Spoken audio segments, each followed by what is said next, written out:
से एक बार स्वागत है मेरे न्यू ब्लॉग में। तो ये धमतरी सीरीज़ का ये सेकंड पार्ट है, तो जिसमें हम आए हैं जय विंध्यवासिनी माता बिलाई माता मंदिर, जो धमतरी में ही स्थित है, गंगरेल बांध जाने वाले रास्ते में है। तो आप जैसे इस तरफ का अगर टूर का प्लानिंग कर रहे हैं तो आप इन मंदिरों का दर्शन बिल्कुल करें। तो चलिए हम आपको अंदर का दर्शन कराते हैं।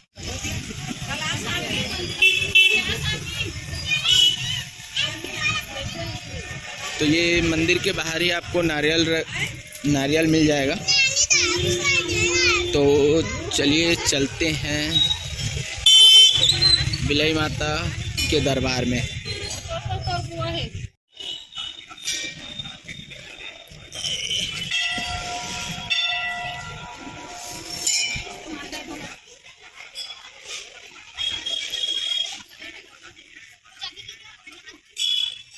प्राचीन नाल ले भाई एक बार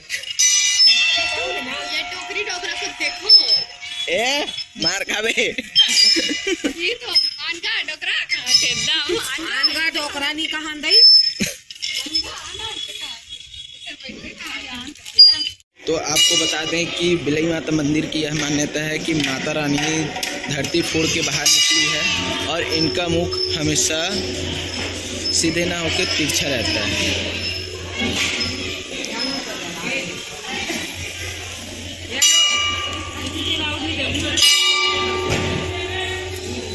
दोस्तों, मंदिर की मान्यता यह है कि यह माता धरती फोड़ के सीधे प्रकट हुई है और माता रानी का स्वरूप हमेशा परिवर्तन होता रहता है।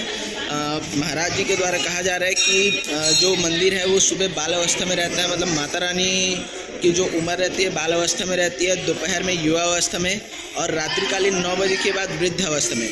तो इस प्रकार माता रानी का श्रृंगार भी किया जाता है और इसी प्रकार माता रानी की आयु भी परिवर्तित होती रहती है। और आप फोटो या वीडियो में मैं अभी आपको दिखा दूंगा, आप गौर करेंगे कि माता रानी का मुख है वो जैसे सब मंदिरों में रहता है कि सीधे मुख रहता है, तो यहाँ वैसा नहीं है। यहाँ माता रानी का मुख दूसरी दिशा में है। तो मैं आपको फ़ोटो और वीडियो दोनों आपको साइड स्क्रीन में आपको चला दूंगा, आप देख लीजिएगा।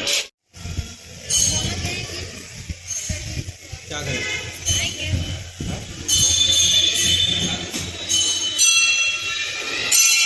ये माता रानी के मंदिर का हवन कुंड है।